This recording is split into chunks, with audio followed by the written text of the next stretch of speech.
on? Let me double check for you really quick, Mayor. Say what now? I'm gonna double check really quick. Can you hear me okay? Okay, I can hear you now. Okay. Yes, it looks like we have the council here. Okay, great, great. Good evening, everyone, and welcome to the Ferguson City Council meeting. The first order of business is our opening ceremony. I'm going to call the meeting to order. Let us stand for a silent prayer.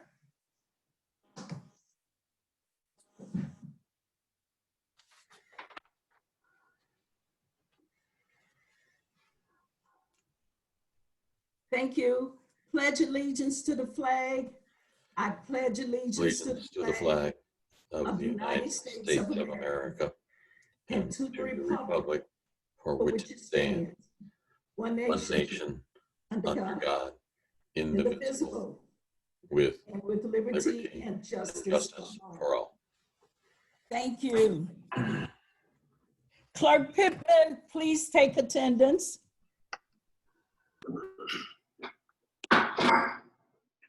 Okay, Councilman Fry, Here. Councilwoman Griffin, Here. Councilwoman Burrow, Here. Councilwoman Robinette, Here. Mayor Jones, Here. Councilwoman Lipka. I'm sorry, I thought I saw her. Hold on.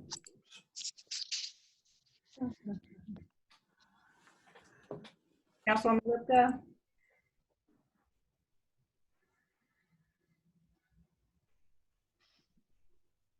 Moving on. I'm going through all my screens first. Give me 1 second. Please do. Okay, I do not see Councilwoman Lipka. I'm sorry. I thought I saw everyone. So I don't know if she came on and fell off, but I do not see her right now. So it looks like she's absent. Has anyone talked to Linda? I'll text her right now. I haven't talked to her. Okay. But we do have a quorum. We can move on. Councilman Byron, we do understand. Okay, thank you. I'm throwing it out there. That's all. Thank you. A quorum is present. And then I also have Councilman Garrett. Okay, great, great. A quorum is present. Next item of business is our public comments. Citizens' comments were accepted via email prior to the meeting by Monday, November the 9th at 5 p.m. Clerk Pittman, do you have any comments that were submitted? And please read. I do have one. And also Councilwoman Lipka is joining us now. Great. Okay. So I have one from Sarah Holmes, and it goes, according to the Merriam-Webster Dictionary, town hall is defined as an event in which public official or political candidate addresses an audience by answering questions posed by individual members. The alleged town hall held by Mayor Jones on September 24th was no town hall and clearly was never intended as such. Questions were solicited, residents had flyers posted directly on their doors, email and social media was used. People started discussing what issues they wanted addressed, but absolutely no questions were addressed in the so-called town hall by the mayor. Instead, Mayor Jones said questions and answers would be online after the event. 9 questions were answered. Much of what was discussed in the social media was absent. As many submissions included more than one question in my count, at least 31 questions went totally unaddressed. Nor were any of these questions that were answered online written by the mayor in her capacity as our top public official. Instead, these were answered by city representatives, I assume city staff. 6 of the 9 questions posed online apparently came from some other source than the email address residents were requested to use, raising question to whether some persons received personal preference in getting a response at all. At the end of the last council meeting, Mayor Jones was asked if all questions had been answered. She replied all had been answered and reiterated again that all were answered. This reply was false as my information request to the city for emails sent for the town hall was revealed. Most questions were ignored. Many of these questions were personal pleas, which Mayor Jones has chosen to publicly ignore.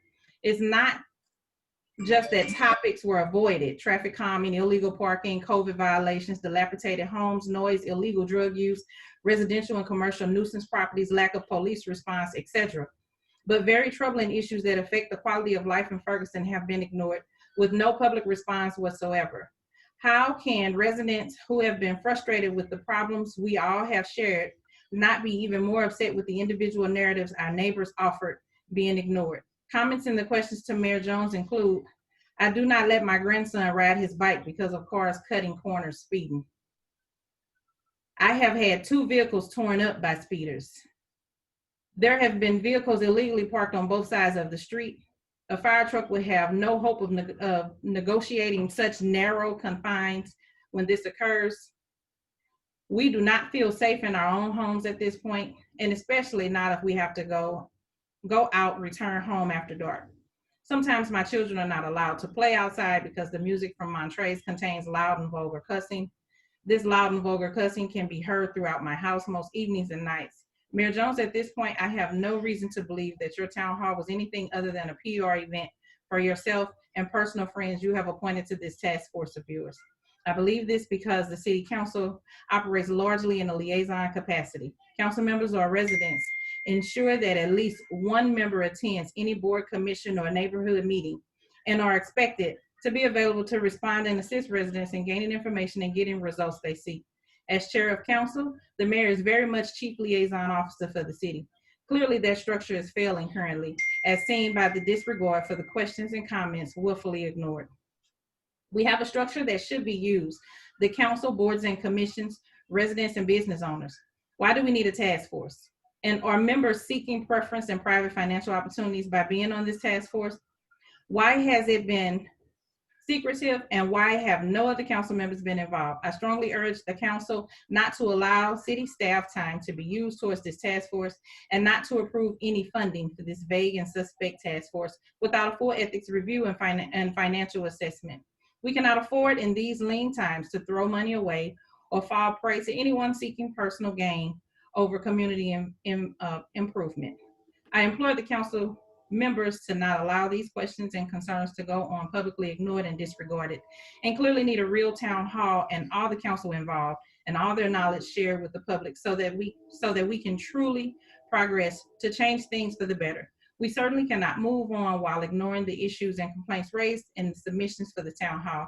Following these comments is a full copy as I received them in the request for information that was finally fulfilled by the city, I'm sorry. So there are some questions also included in here that was submitted. But in the essence of time, I guess if you want me to not read those, I won't. No, you don't have to. Everything is on the website. There was some delay in us getting them out there, but everything is actually on the website right now. Mm-hmm. Clerk Pittman, do you have any more comments for tonight? No, that's the only one I have. Thank you. The public comment section is now closed. We move on to the manager's report. Interim City Manager Jeff Bloom, would you please make your report?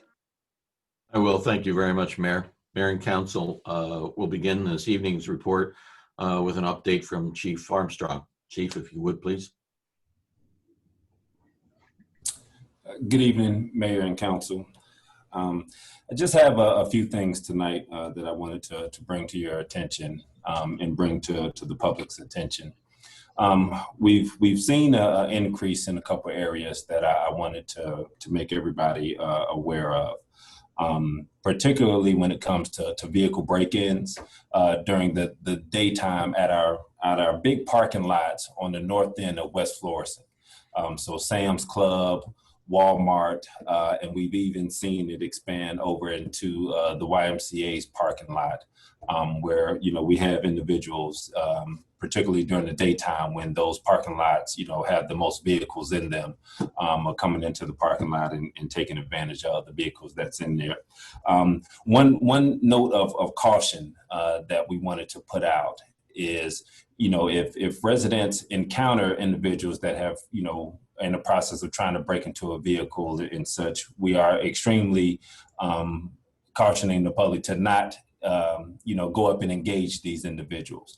Because what the reports that we're taking from a lot of these, unfortunately, there are a lot of firearms that are being stolen out of vehicles in these parking lots. And so, you just never know, if these individuals are armed or not when you encounter them. And so we wanted to caution everybody about that. We have seen some of the vehicles that have been involved in this. We have gotten behind some of these vehicles as they are fleeing the scene from committing these acts. And they have fled from us in excess of 100+ miles per hour. And that's just not something that we're going to chase in daytime, given the circumstances of the infraction or the crime that they've committed. So we did want to bring that to everybody's attention, though, to be mindful in those parking lots. We are seeing an increase, in the vehicles being broken into, and also in the residential neighborhoods in the evening times and in the middle of the night, the early morning hours. We're still seeing problems with that, but that's largely focused on unlocked vehicles and unlocked storages and sheds. And so the number one caution with that is for people to lock up. For the most part of what we're seeing in the residential neighborhoods, if the vehicles are locked up, if the sheds, if the garages are locked up, these people are moving on. And so, they're not provided with that opportunity or that access, to victimize the residents there. And so still just putting that caution out to lock up in the evenings every night. So not to give those individuals the opportunity that they're seeking for. Aside from that, I wanted to provide some updates and really, this part of my presentation is just really seeking assistance and help from the public in some of the things that we have going on right now. So first, I wanted to provide an update on the incident that happened at Farachi's a couple weeks ago. I know that was one that, a lot of people were interested in. And so I did follow up with the court today. And those charges have been filed against the individual. They have been accepted and it is on a court docket. So that is proceeding through the legal process, like we said it would. But we still have a couple incidents that we're investigating that, in all honesty, we're not going to have much progress with if we don't get the public's help and support in this. And so the first one I wanted to bring to light was an incident that happened on October 23rd. And it was in the media, and this is the road rage incident where the 2-year-old was shot. Luckily, the 2-year-old was not critically injured. But nevertheless, a 2-year-old being shot like this is something that we can't, we can't let slide here. And we have not received much information at all from the public on this, and we don't have a lot of information to go off of. And so we're desperately, making a plea to the public, if anybody has any information or even they think they have any information related to this, please reach out to us and provide us anything. Like I said, this was a Friday morning. This incident happened between 6:30 and 6:45 in the morning. And the vehicle in question that we're looking for is a white or a light tan color van. Described as like a work van or a painter's van. And this happened on Bermuda in the area of Woodstock. Bermuda and Woodstock is where this incident happened. So we definitely need some assistance on that. And the incident that we had happened last night, where we had two young people just heinously murdered in Canfield Apartments, a 19-year-old female, a 22-year-old male. And with this, we strongly believe, that there were witnesses out there that saw something. And so, we're making a plea to everybody out there, put a phone call in. You can do it anonymously. We don't care how we get the information. We just need to get the information because we desperately need to find these individuals and get them off the streets. And one of the things I wanted to highlight, and just to kind of put some context to what I'm speaking about.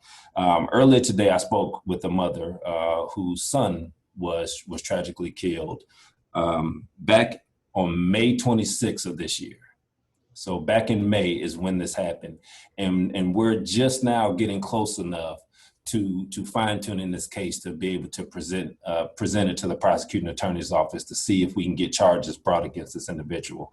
And so that's just the level of work that goes into when we have these cases and these incidents pop up, especially, you know, when we don't have a lot of, you know, input and support or information to go off of with investigating these things. That's how long they can linger on.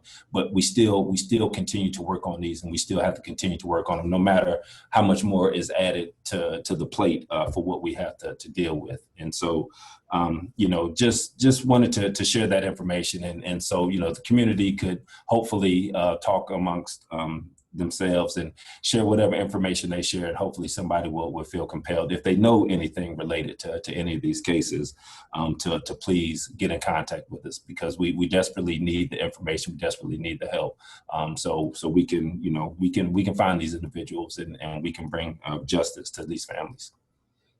That's all I ask, City Manager. Chief, can you hear me? Yes, ma'am.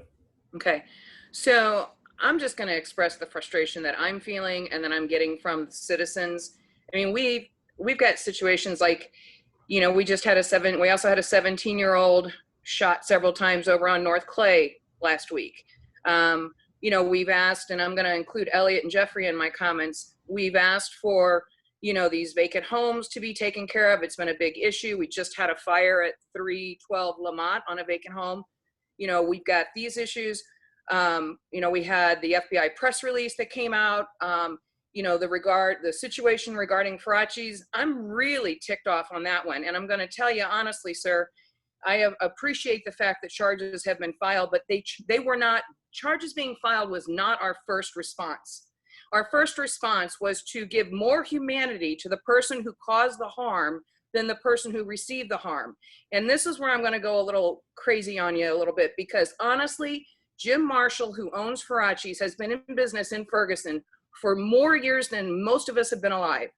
And he is a multi-generational business, and his daughter gets spit on in her face during COVID.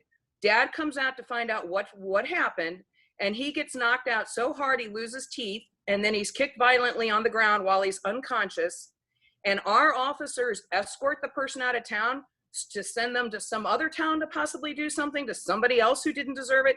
I was very, very frustrated with that. I mean, I appreciate the fact that we are now pressing charges, but the message that we gave our business owners, the message that we gave our citizens was completely wrong.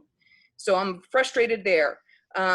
We've also got the situation at Hartnett, where we just had the problem with the DEA going into Hartnett and Chambers. And that is a situation that neighbors brought that house to my attention many times over the last 8 months. I've brought it to other people's attention within City Hall. I've brought it to the police. I brought it to Jeffrey. I brought it to other people. And then it turns out that this is a real problem, a serious problem. And, you know, I felt at the time, like, even as a council member, I was being told, oh, Linda, patting you on the head, you'll be okay. And, you know, it's not acceptable. You know, and then we've got the car break-ins. Now we've got the double homicide that, you know, those two young people, you know, God rest their souls, they should not be gone. We've got a 2-year-old, thank God that didn't go worse. You know, and right now too, I just drove over to Home Depot today. We got America's Best all boarded up with a sign on saying open for business. We've got Party City completely boarded up with a sign on it saying open for business. You know, I can only assume there's no riots going on. There's no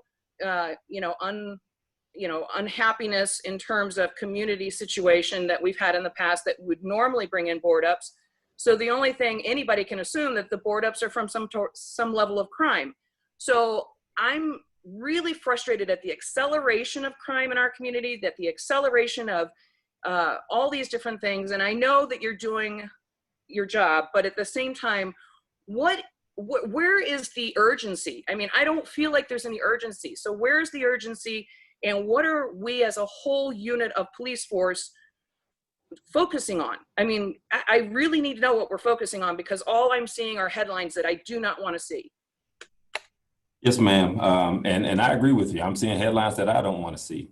And so when you talk about what we're focusing on, a lot of it just goes back to resources. And All right, I know it's not the popular answer in the room, but I'm just telling you what our reality is, and that's what our reality is. We can do oh so much with what we have to do it with, and with us being as understaffed as we are, that creates a problem for how we handle and how we address a lot of the things that we're facing, that we're dealing with, and so while no police department has every resource that it needs, but we don't have an adequate amount of people in here, period. And we're trying to find ways where we can adjust things, and where we can put more emphasis in different areas so we can try to get a better handle of these things. But it's one of the things, so much is coming at us and so much is on our plate. It's only so much that we can do with the resources that we have at our disposal. And, I wish I could change that tomorrow, but, the reality is that that's not going to change tomorrow. And so we do have a level of urgency. And with the Farachi's incident, yes, we handled that poorly. And that is being addressed, internally, like it should be, like our policies stipulate that we will.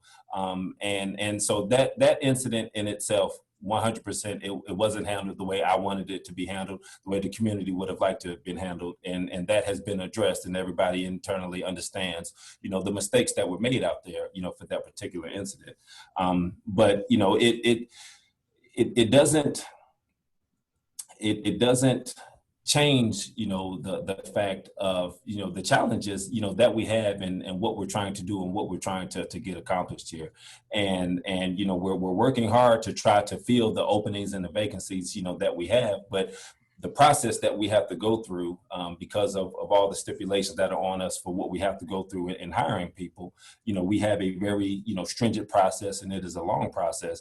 And so we're not able to bring people on board as quickly as we would like to. And like I said, the amount of work that we are tasked with, the amount of calls for service that we get, the amount of issues and problems and challenges that we have in this community, there are a lot of them. And there are only 34 of us right now.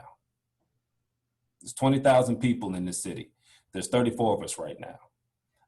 And so, we're trying to manage it the best way possible. And that's why I bring up things like something simple as locking your vehicles up at night, locking your sheds up at night. Like, there's things that the community can do to help us tremendously to try to combat these things, because the couple hours that it takes us on the crime scene, taking a report and getting this information, okay, we could be using that time to get on the street and do some traffic enforcement or do some traffic monitoring for some of our problem areas and some of the things that we get. But it's, it takes everybody being a part of that and lending where they can lend to it, to help us out in that regard. With the incident from last night, that homicide, all right, man, we don't have the capacity to handle that. That's why I had to call in the major case squad, because the level of that incident, all right, I don't have the capacity in here to handle that on our own. Like I said, we're still trying to handle a homicide that we had back in May. And so, it's constant things are piling and piling and piling on top of us. And we have to prioritize what we're dealing with. And I understand, I live in this city, I live in this community, so I understand perfectly what the challenges and the issues are. That shooting on North Clay was across the street from my house. So I get it. I perfectly understand the frustration and what the community is dealing with, but the challenge on all of our plates is what can we do to help, the situation along. And that's what we're trying to do. Well, and I appreciate it, Chief Armstrong, I really do. One of the areas too that I think we need to address emergency in is our dispatch, because we're getting a whole lot of people who are feeling like dispatch has no empathy whatsoever. They don't answer fast enough. Even in the Farachi scenario, it took multiple phone calls to the dispatch for them to get some assistance. That's not how dispatch is supposed to work. And I agree with you on the fact that you are short-staffed, and we are working on that. And I know we have very stringent process that people have to go through to be hired. But I mean, even that's not weeding out everything, obviously, from what we heard from the FBI. So we, I don't know. I'm very, very frustrated. What I will say this is that going back to the Farachi's incident, for instance, and the reason I go back to that, and it's not to lessen any of the other incidents, they are just as tragic. But this is a business owner who's been a part of our community for over 25, 30 years. And not to date, nobody from City Hall has been over there to check on him. Nobody's taken the time to show empathy and show appreciation and encourage him to stay here, because right now, the way he was treated, he's seriously considering whether or not he wants to maintain his business in Ferguson. And Councilman Luca, let me just put in, I did go by there to try to speak to them, and they were closed. So I just wanted to make that note. Well, I know somebody and I would say, they may be closed, but we can still reach out to them. Somebody's got their home phone. Somebody we can reach out to them, and somebody just needs to show they give a damn. That's basically what we need to do. And the other thing I will ask citizens to do, please heed what Chief Armstrong is saying. Lock your cars, lock your sheds, lock your home, and stop leaving guns in cars. By all means, take those guns, put them in gun safes, put gun locks on them, get them out of your cars, and stop giving the opportunity to criminals to be criminal. And the other thing I'd like to close on in my comments with you, Chief Armstrong, is could you possibly share with us the anonymous phone number that you encourage people to call in on? Because we need people to use that, but if they need to know the number. So could you share that with us? I don't have it in front of me. Let me get it, because I don't know it off the top of my head, but I'll get it. Can you give that to Octavia? And Octavia, do you mind getting that out there on the websites and the YouTube and the Facebook pages, just so we can just plaster that everywhere? Are you talking about the non-emergency number, Linda? No, or what anonymous? He said he had an. Oh, okay.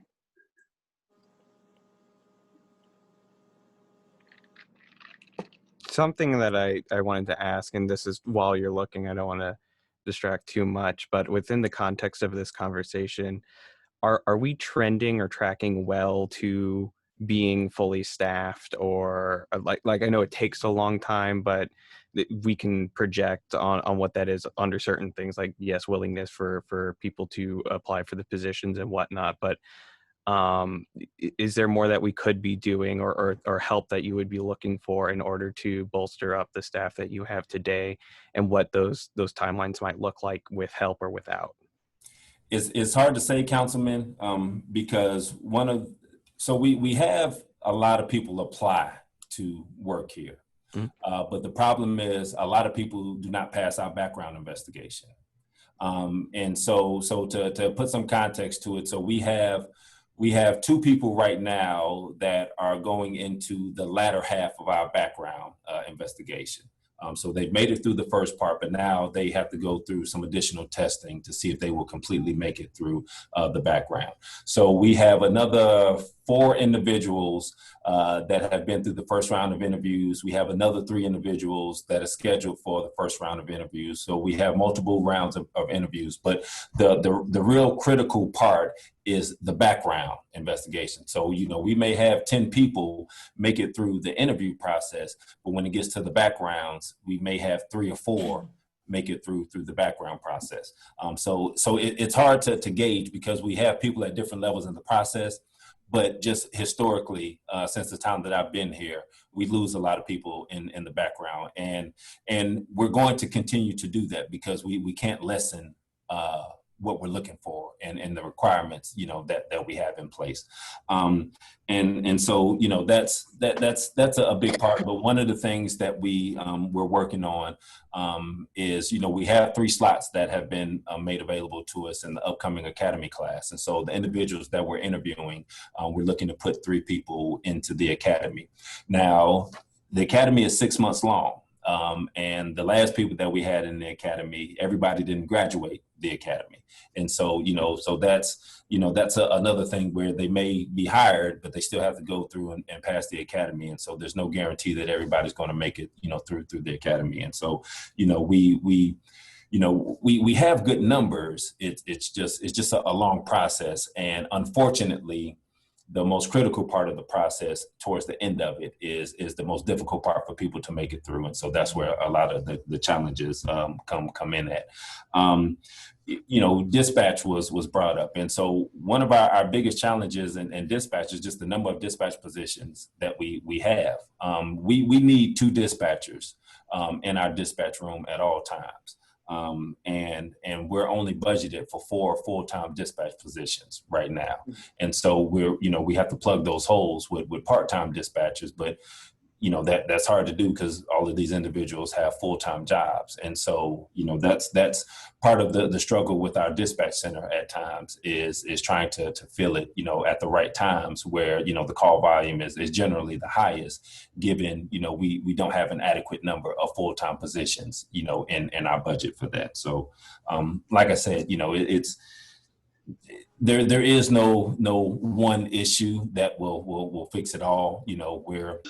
Like I said, we just, we have to tackle them as they come, and just try to put our best effort forward with it. Chief, a quick question about the candidates that drop out of the academy before they graduate. We're covering that cost, right, to put them through the academy. Are we reclaiming any of that if they drop out and don't get all the way through? It's possible, but the one individual that we lost, he didn't drop out. We got rid of him. So, Okay. So in that instance, if we get rid of him, then that was probably money well spent to get rid of him than 2 years from now. Okay. Correct. Gotcha. Yeah. Yes, ma'am. But yes, when we send people to the academy, there is a contract. Okay. That is in place for us doing so, where they would be liable for some stuff if they left on their own. But if we show them the door, then no. Understood. Thank you very much. Yes, ma'am. Councilwoman Robinette, go ahead. Well, I had a question for the chief. Recently, I noticed that we had Calverton Park in the 3rd Ward responding to a call. And I actually had an opportunity to speak with the Calverton Park Police who was there. And he just so happened to be the chief of Calverton Park, who lives in the 3rd Ward, he said as well. And he said because the dispatch is shared, that we are responding, that Calverton Park is responding to some Ferguson calls. And so I thought that was kind of strange, especially being that we've got a consent decree in place, and I wouldn't want any other officers responding to calls who are not abiding by that consent decree or very well informed about that. And so I was just wondering if you could provide some information on how that came to be, if that is in fact true, and if so, what that process looks like with working with other police departments and responding to calls inside the city of Ferguson. Yes, ma'am. And so it all falls up under the mutual aid agreement that's just in place for St. Louis County as a whole. And so regularly, Calverton Park does not respond to calls for service. They are on our radio broadcast, so they hear, everything that goes out. And so, if a high priority call goes out, like a shooting or an officer needs help or an officer needs backup right away, and they hear that, they may, come to provide assistance to us in doing so. And all of that is tracked through the radio system. And, they would call out on the radio that they're coming to help. The prime example, was the incident at the pool last December when the kid fell into the pool. Like when that call went out, everybody heard that in Calverton Park, they came in to help because they were right down the street from it. And so, that's not uncommon for us to have that kind of mutual aid response. It's no different than, the co-op over in Dalewood or anything like that. If something goes out over the radio where, an officer needs help or they need some backup. Matter of fact, I think it was one day last week, St. Louis County put out a help call. And so, we got that call and officers were headed that way, to provide assistance. So that's standard in the county. And so if Calverton Park is coming in here to respond to assist in something, they're not handling the call, so to speak. And so, they're not going there and they would be there by themselves. It's primarily, something that we have going on that they may be coming to assist in. Now, I bring up like last night. Now, the homicide scene that we had last night, where that took everybody that we had on shift to go to that and to handle and to manage that scene. Now, while we're dealing with that, if something else was to happen in the city at that time that required an immediate response, yes, the mutual aid will go into effect, and we may ask Calverton Park to respond to that, because if somebody needs help immediately, you know, we can't tell them, well, nobody is going to come. Like, we have to get people there. And so we may send them to that, and they may get there and just try to secure the scene for whatever it is until we can get one of our officers over there to relieve them and take it over, because we would be the ones that's handling it. That's very few, you know, the likelihood of that happening, or the probability of that is very low. We don't see that happen very often, but it is something that could happen if just what we're dealing with at the time is just overloading the resources that we have available to us at the time. But primarily, if you see, you know, somebody coming in to help, is because whatever we're calling for additional assistance, and they're coming there, and so they're with a Ferguson officer. Now, as it pertains to the consent decree, what the consent decree stipulates for us is, you know, anybody that's coming in here to the city, is we make a request of them to follow, you know, our protocols or our policies and our guidelines. And so, you know, we share that with the agencies that come. You know, whenever we have something that is a mutual aid response, that's always a part of the paperwork that we send out to everybody, that's included of, you know, what our mandates and what our policies and our protocols are. But in the consent decree, the only thing that's required of us as a city is to make a request. You know, it's not mandated in there that, okay, absolutely, under no circumstance can you come in and help somebody when they need help if you're not doing these things. We just have to request that of them when, you know, if they come in here to do any work. Okay, I was just wondering, it was, and this was not just, you know, it was not speaking about last night's events. This Yes, was a different day, and I have no, you know, I'm sure I could look up on the list to see what else, you know, pressing was happening around the same time. But it just struck me as odd, because when I first pulled up, the only police that was there was Calverton Park. There was no Ferguson police officer. And then on top of that, to see them in the third ward so far south from the borderline, it made me wonder, how did they arrive prior to a Ferguson police officer? So again, I don't know what other events were going on at the same time, but it struck me, it definitely struck me. And then not to see the chief there, it made me wonder, you know, what exactly is going on? Is it that they are able to respond to our dispatch calls whenever they feel like it, or is that a call that you make calling for additional or another department? I know, you know, there are calls like that when you do that. Mm-hmm. So I just wanted some clarity around that. How often would you say that those that other departments are actually responding to our calls? It's very infrequently. Like I said, it would depend on what was going on at the time. But I'm not notified of it happening very, very often. And so the best thing that I would encourage anybody, you know, if you do see that, is to, you know, contact us, you know, send me an email or something like that, you know, let me know the date and the time and the location. So, you know, that's something that we could look at and see, you know, what was going on, so I could better answer a question like this, you know, when it's posed to me.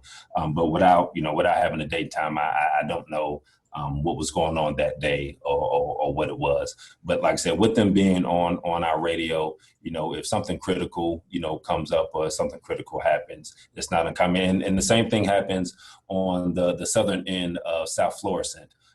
With the Coo Valley, you know, Normandy area, right there where the BP is, you know, that's, you know, pretty close to where the lines come in. And so sometimes we may have something over there, and, you know, a Normandy officer comes in to back up one of our officers if they see them on something. And so, you know, it's not uncommon if somebody is close by and they're available to help and they see one of our officers by themselves, for them to stop in or to pull in to see if we need any assistance or backup, especially if the officer is by themselves. But, you know, as far as people responding to our calls and such, it's very, very infrequently. And previously, normally if something like that is going on where we're actually going to be utilizing an agency like that, you know, the chief would normally reach out to me and just let me know. And so I forget what was happening one day, several months ago, maybe even last year sometime, where we were tied up with just a ton of things. And the chief texted me, it's like, hey, I have a couple officers that are working. If you need to use them for something, because, I hear you guys are tied up with a lot of stuff. Hey, man, we're here to help you guys and support you if we can help. And so at times we have to rely on those partnerships and those relationships, because like I said earlier, just the level of volume of what we deal with.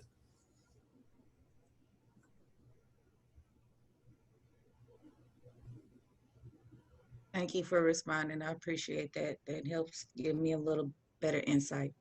Yes, ma'am. Any other questions? I don't think so. Thank you very much, Chief. Appreciate it. Next will be Chief John Hampton to give us a COVID-19 update, if you would, please, Chief. Yeah, Mayor, Council, thanks for having me here. 2 weeks ago, I said we had about 107 locations would tested positive with COVID. Today, currently, we have 125 locations.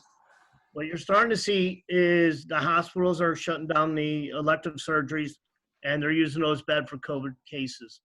I know that Dr. Page was talking that the restrictions that we have with the mask and the keeping the limits of numbers of people in a gathering are not just working to keep the numbers down. So we see more of restrictions possibly coming out within the next week or so. That's really all I have right now. And PPE is ready, available for us to get. So I don't have a problem with any PPE at this time. Thanks, Chief. Do we have any COVID testing sites coming up, or Mayor, do we have any COVID testing sites coming up in the area? No, the only thing that's going on right now is flu shots. And I believe Pastor Jose has Phinia coming out on Saturday to do flu shots and the dental van to clean children's teeth. We can always call Phinia and schedule additional sites for her to, Dr. Holmes to come. I haven't talked to her in a week or so, but she'd be more than happy if we work together and find additional places to bring testing sites here in Ferguson. So Chief Hampton, what is your thoughts on that, since you are the key person on all things COVID in Ferguson and everything should go through you? Do you feel like we should maybe look into offering some COVID testing locations in the coming months? And if so, do you have a preference on who to use or where to have them set up at? I think the more testing we can do now is going to only keep possibly people from going out and exposing others. Yeah, can you test too early? Yeah, you can test today and be negative, but tomorrow you can test and be positive.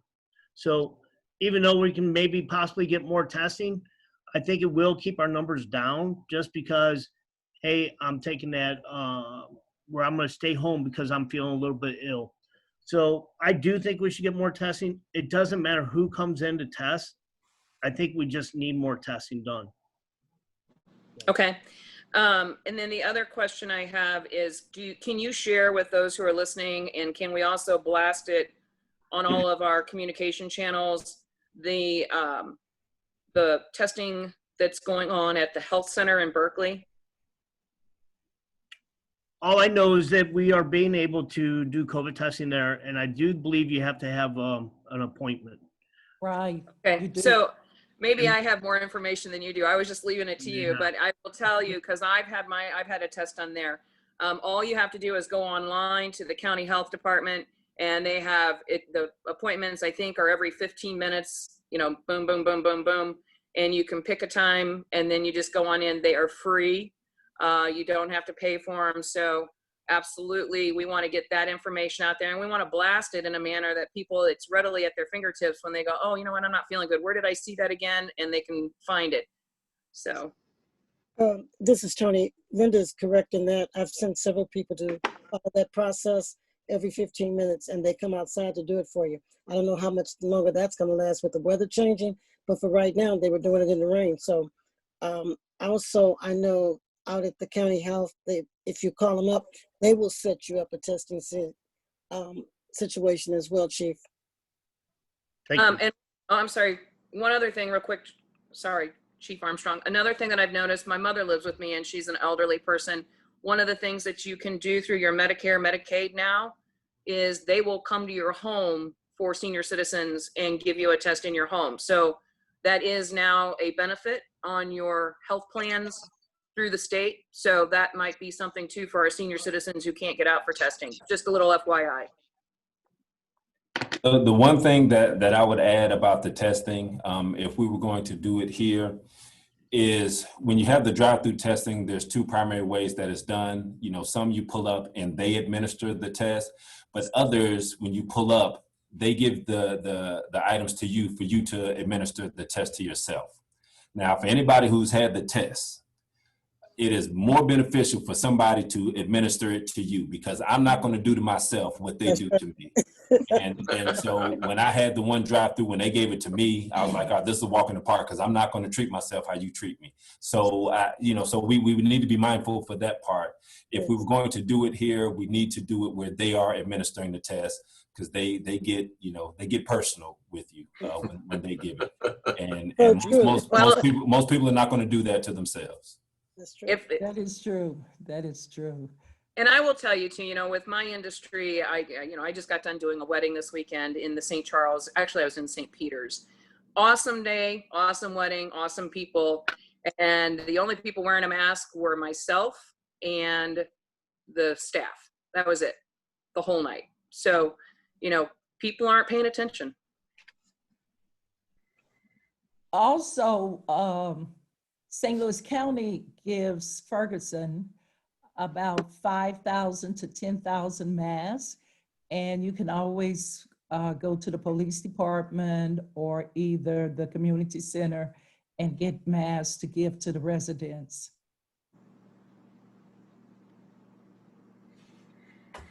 Okay. Any other questions for either Chief Armstrong or Chief Hampton? I don't think so. I have one question. Is it okay, Byron? Let's make it quick. Okay, I have one question. Chief Hampton, I know the HIPAA law is in a requirement. However, I had several people ask me, when you report COVID home, can you report it as an award, or are you just going to continue to report as the city as a whole? I'm just going to report as city as a whole. Okay. We have the addresses, PD and fire do. I mean, unless Jeff tells me otherwise, I think we should just do it as city as a whole. Okay. Correct. Thank you. Chief Hampton, and you're still going by just household, not actual number of people within the household, correct? Correct. We're just going by locations. That's what they give us. That's all the numbers they give. I thought it was interesting. I actually talked to someone who had contracted COVID, and I thought it was interesting that they went and got tested. And they were a mother of 2 children. And when they asked about testing their children, they were like, basically, because they're in the same household, there was no need to test, which I thought was really interesting in terms of data collection that St. Louis County is doing. Because if you're in the household and you're not actually, you're not placing the data that, this child under a specific age or whatever, another dependent within the household could possibly be testing positive, and that data could not be being recorded. So I thought that was interesting within itself, which is what led me to ask you if we were still going by household or by each individual person within the household. So within that testing, what they may be looking at is the child having any symptoms. If the child's not having any symptoms, most likely his test is going to come back negative. So once the child does start having symptoms, that's when they probably would advise the person to bring them back in to get tested. Yeah, and I actually thought it was really interesting because the kid did have, like one of the children did have a symptom. It did have some symptoms, was showing symptoms, and the provider was like, basically, because it was a young child and young children are generally right there next to mom. If mom gets it, they just kind of automatically assume that, you know, there's a possibility that if they don't have it now, they will at some point. I thought that was just interesting in terms of us collecting data, accurate data overall within the region. I thought that was really interesting. Yeah, we may also get, like, if we know there's a known case, like maybe 3 or 4 cases at a location, they will put ×3, ×4 for us. But, you know, that's still location, not actual numbers.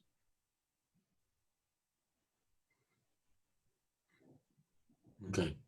Mayor, that's it for us. Okay, thank you. Clerk Octavia, you have an additional comment? Yeah, I do have one other citizen comment that was missed. And this one is from Nick Kassoff. And it says, aboard rental car in the middle of Airport Road next to Emos is an extremely visible problem property in the middle of one of the most highly traveled arterial roads in Ferguson. I filed a complaint about this property in October 2017, citing dozens of derelict vehicles. There are a great many other code violations visible on the property as well. While I understand that a legitimate car rental shop would have damaged vehicles coming and going on occasion, this property is clearly being used as a long-term storage space for vehicles that are not being repaired. It is basically a junkyard. Furthermore, the business owes property taxes starting in 2016 and personal property taxes starting in 2015. As a landlord, I am required to renew my licenses each year, and I am not permitted to do so if my taxes are not paid. Has the city been renewing the license on this business, or are they operating without a license? I'm generally in favor of leniency for the businesses serving our community, but this business is a shameful eyesore, is not paying its taxes, and has also gotten bad press in the past for not having insurance. I hope the city can get something done to improve the situation here, and look forward to being updated on the status of this situation. I did bring that information to Elliot and Lexi regarding the financial aspect of it, Elliot regarding the business aspect of it, and still waiting to hear from them on that. Just as a quick update, it's coincidence, but we were actually scheduled to look at that address literally the day before we got Mr. Kassoff's remarks. And so we are in the process of moving on that as we speak. Great minds think alike. When I spoke with Elliot, he and the city inspectors were actually meeting on it that day. There you go. Yep.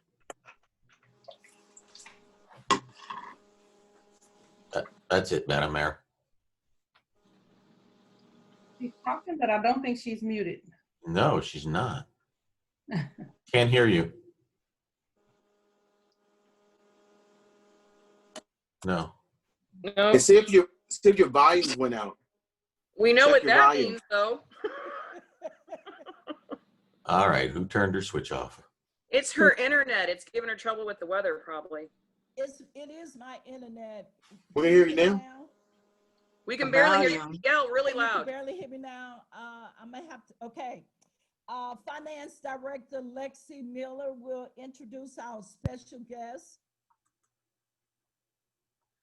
Can you all hear me okay? Yes. Okay.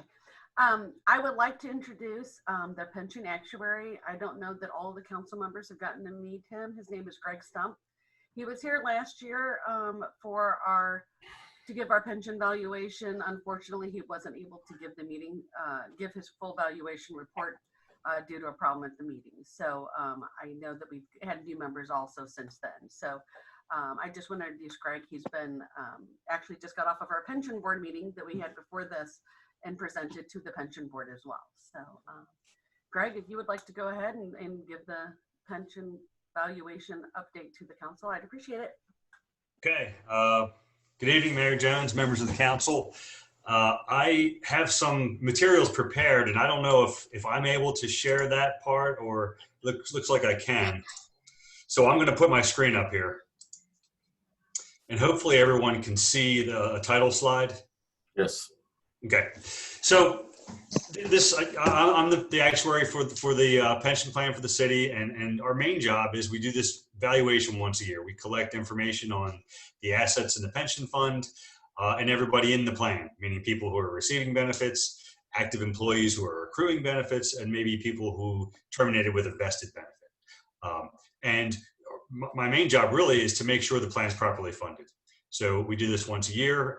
We provide a written report, help with the city's financials, and I present this to you all usually around this time of year.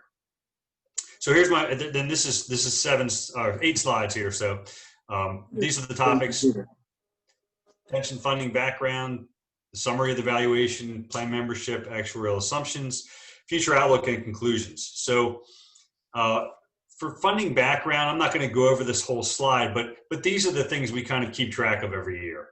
You know, there's an assumption for all of these. For example, 7.25%. That's the investment performance expected. To the extent it's higher than that, that really helps. Helps the funding, lowers the contribution, and if it's lower than that, it hurts.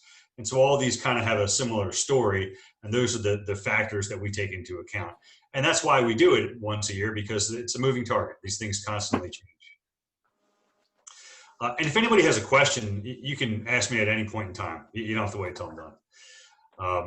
So this slide here just has all the key results of the valuation here in the 2020 column. It has the last couple of years for comparison's sake.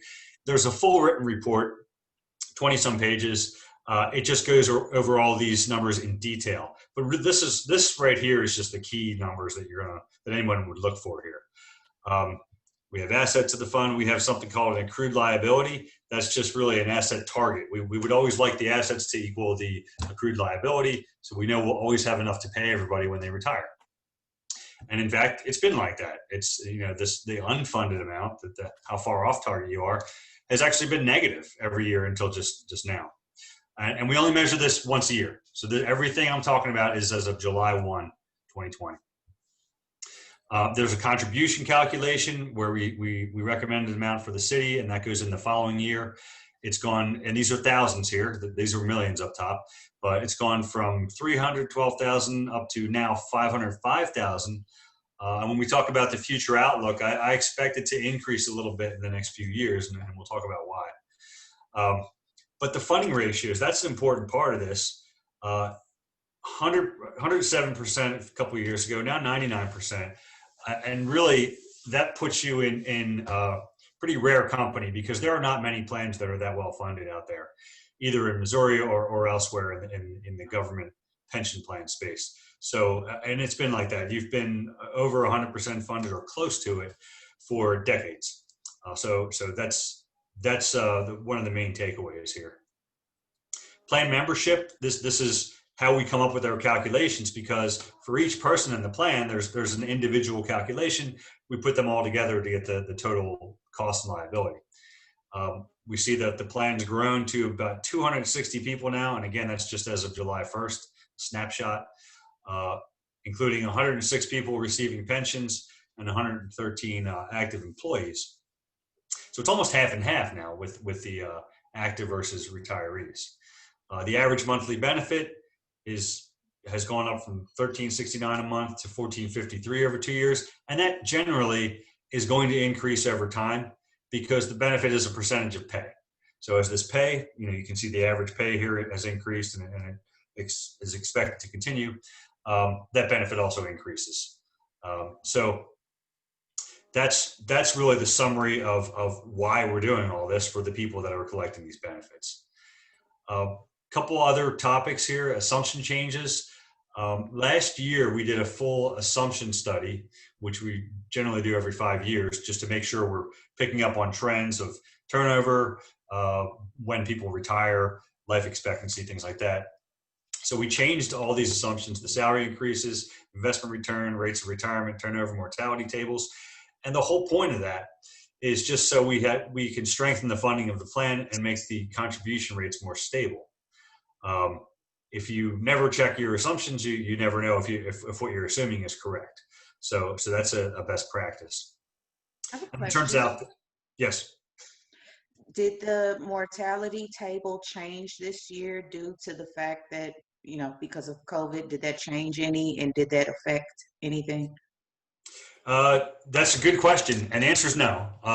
The reason is it takes usually about 3 or 4 years to get a mortality study together, and they look at about 10 years worth of data. So whatever happens with mortality rates with COVID, that will eventually work its way into the tables, but not now. Future outlook, the funding ratio is 99%. Again, that's really good. But it is expected to decrease a little bit. And in that time, the cost is going to increase. And here's why. We use something called asset smoothing. This is what almost every pension plan does, which means anytime you have a really bad year in the markets, you're not going to just double your contribution or increase it significantly, and vice versa. If you have a really good year, you're not going to just suddenly decrease it. So every year's experience is just spread out over 5 years. So we know that the last year and a couple of years before that weren't so great in the markets. So as those losses are recognized, the funding ratio is probably going to decrease a little bit. But 95% is the expected low point, notwithstanding anything that happens between now and then. But that's still very, very good.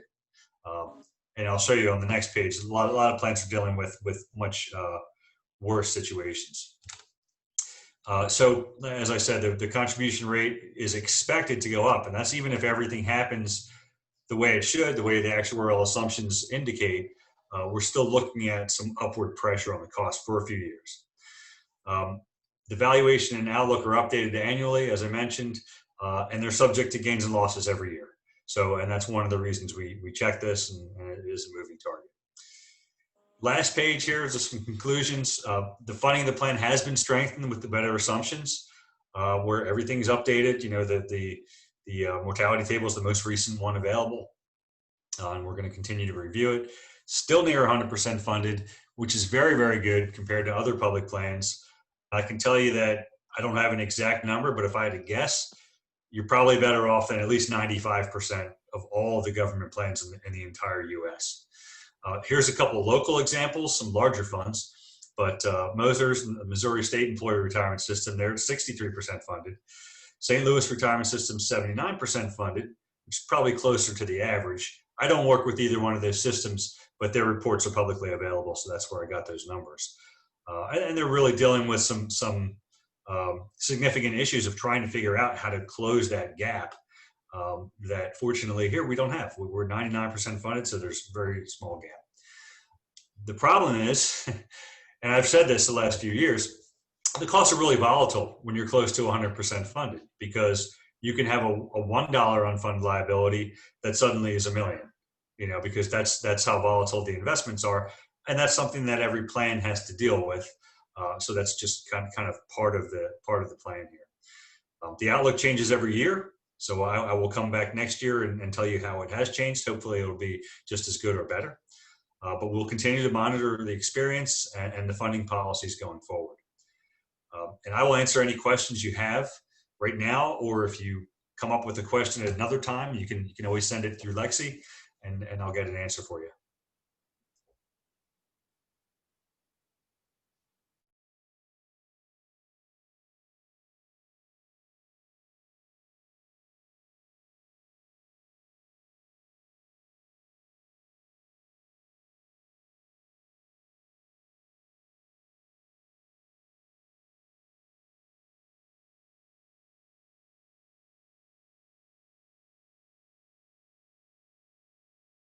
Have any other deeper dive questions? I know that we talked more in detail about it at our pension board meeting tonight, so that they may rely more on that information from the pension board as that goes forward.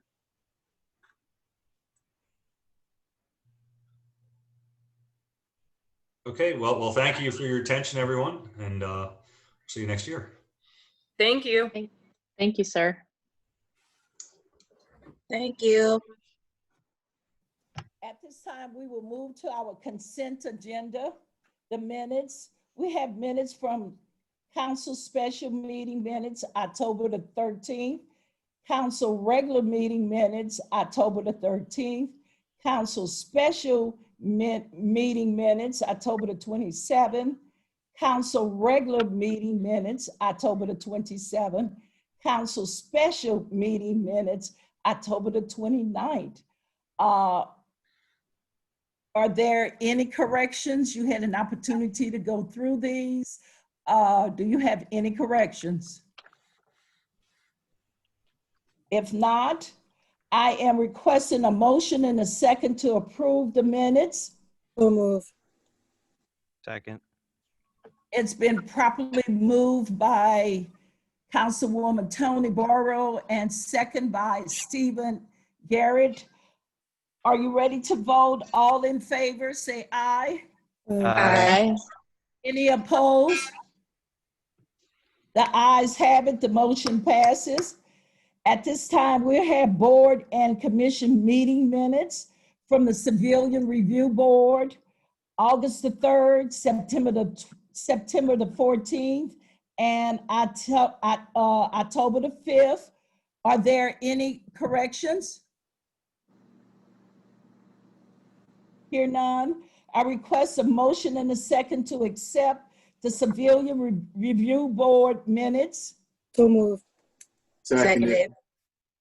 It's been properly moved by Councilwoman Tony Burrow, and I heard Councilwoman Fran Griffin first for the second.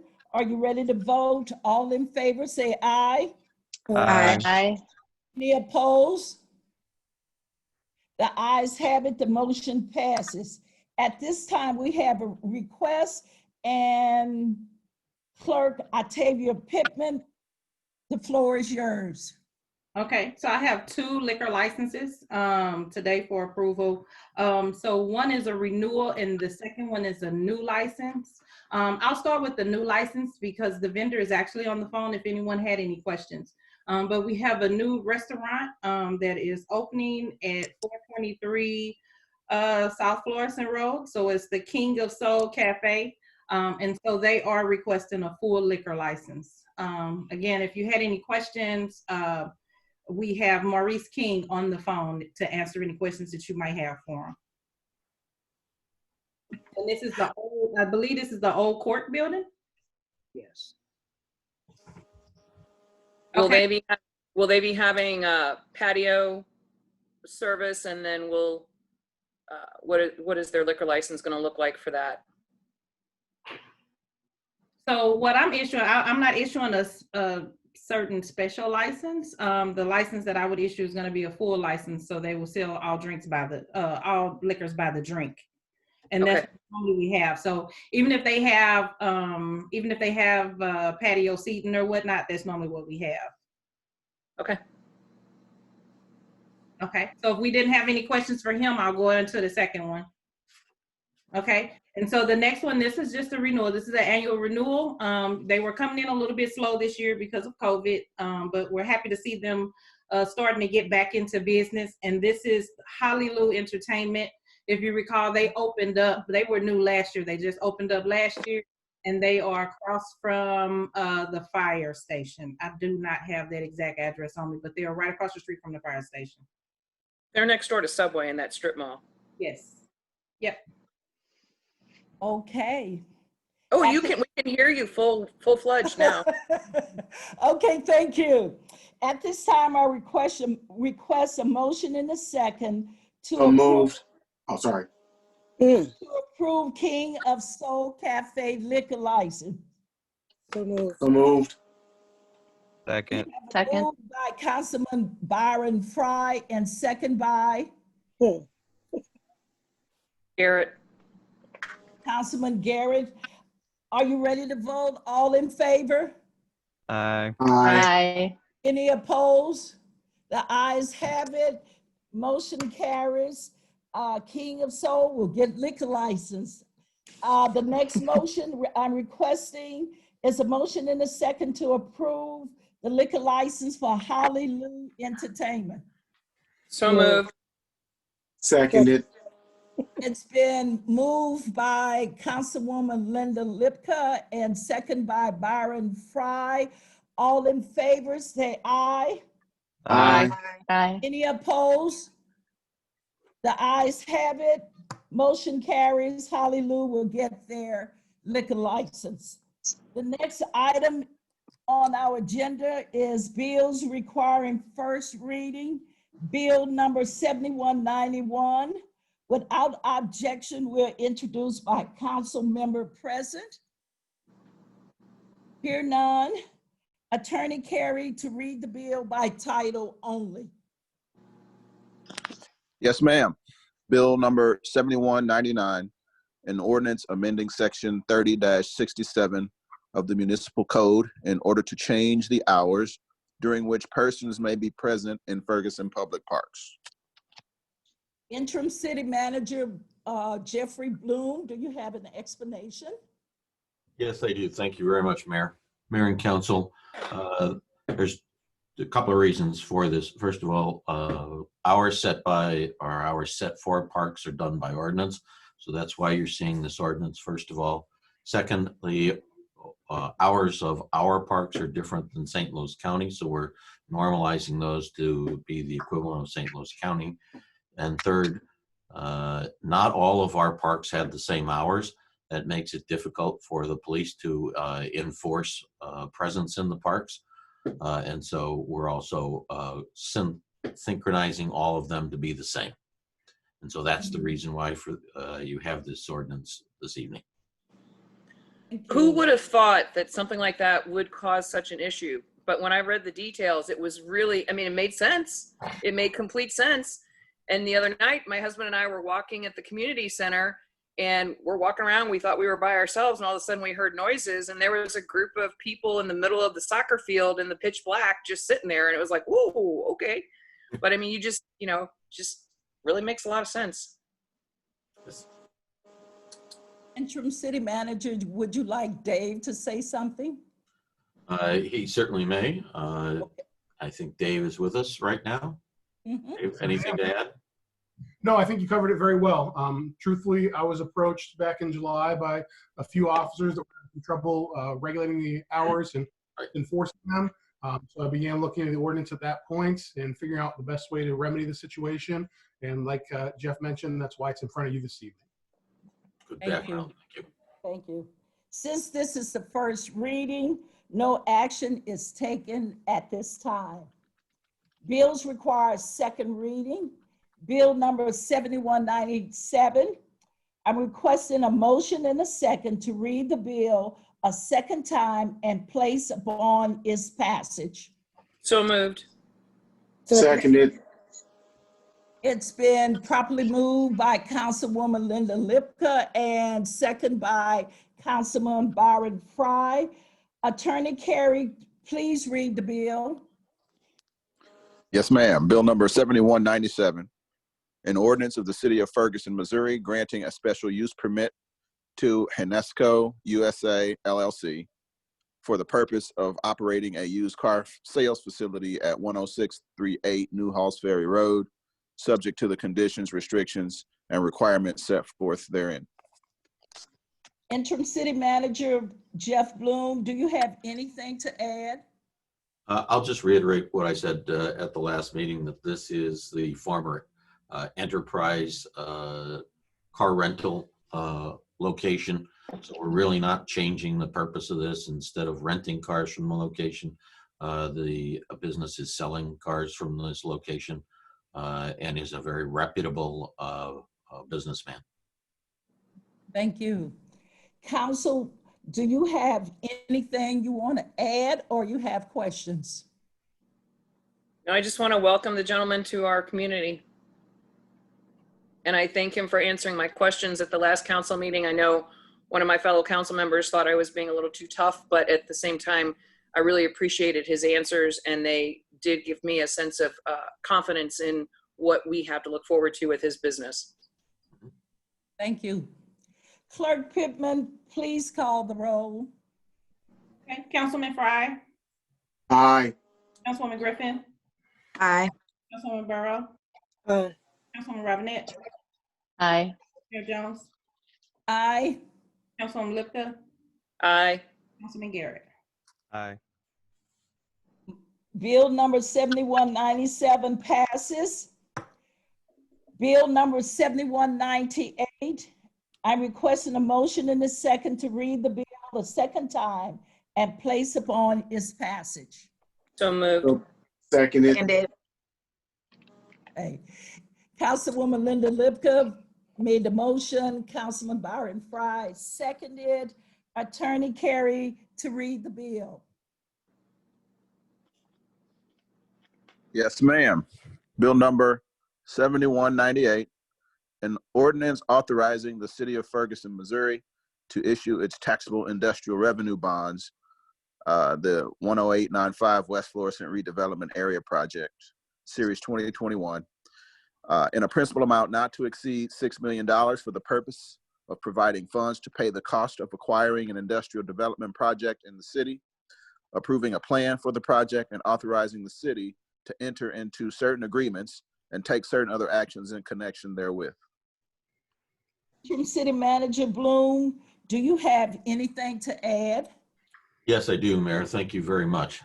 Mayor and Council, I do want to stress that and remind everybody, because we've had a hearing about this and we've had a previous ordinance for it. And now this is the summary of all of that, finally executing the final agreement. This involves a Chapter 100 tax abatement. How this is created by ordinance and by documents is highly regulated by the state. In fact, the city is not lending anyone $6 million. No cash is trading hands. And if that was ever not clear before, I hope it's clear now. And that is simply the way that these are constructed. And the dollar amount actually represents the amount that the developer is going to invest in this city. And that's it. Thank you. At this time, Council, do you have any questions or anything to add? No, I just want to thank you, interim manager, because we had a lot of conversation on Facebook today with citizens being confused about that. So every opportunity to clarify the fact that we are inviting a new business that is going to be a thriving business, will bring in new jobs, bring in much needed tax dollars. And this is just part of the process to get that ball rolling. Awesome. Yes, ma'am. Anyone else? Clerk Pittman, would you please call the roll? Councilwoman Griffin. Aye. Councilwoman Burrow. Aye. Councilwoman Robinette. Aye. Jones. Aye. Councilwoman Lipka. Aye. Councilman Garrett. Aye. Councilman Fry. Aye. Bill number 7198 passes. At this time, we will move to miscellaneous. We left off at the last meeting with human rights nominees. Councilman Byron Fry, would you please take the floor? Yes, the nominations for the Human Rights Commission is St. Vincent de Paul Conference at Blessed Teresa of Calcutta Catholic Church, Miss Latasha Brown, and Dr. Jackie Lewis Harris. Those are the nominations for this year's Human Rights Commission. Councilman Fry, did BTC get added in the area of youth? Is that why they're on there now? No one nominated anyone from youth. The deadline was over and no one did it. Well, I thought we gave you some names during the last meeting. I know we did. Once again, the deadline, they had a deadline and was over. No one nominated anyone. So we moved on.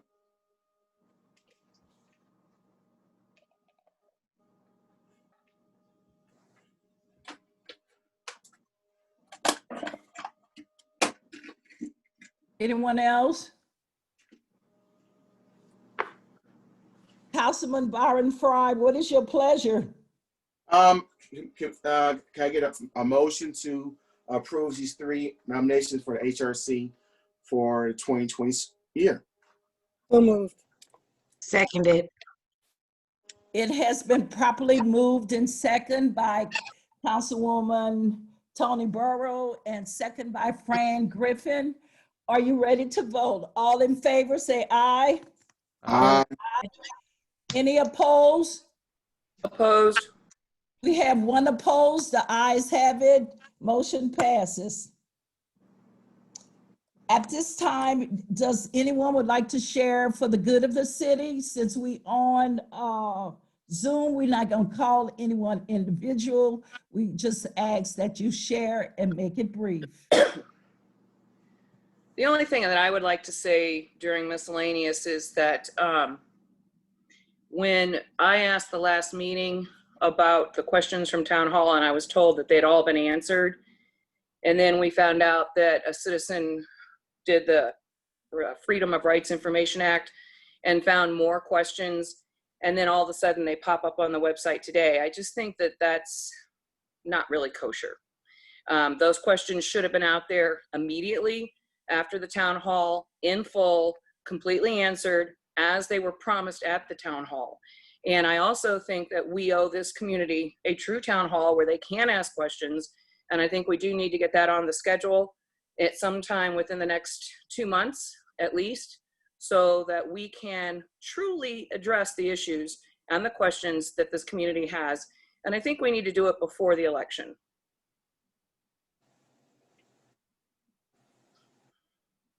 Okay, that's no problem to have another town hall. That is no problem. Well, this one has to answer questions that the citizens ask.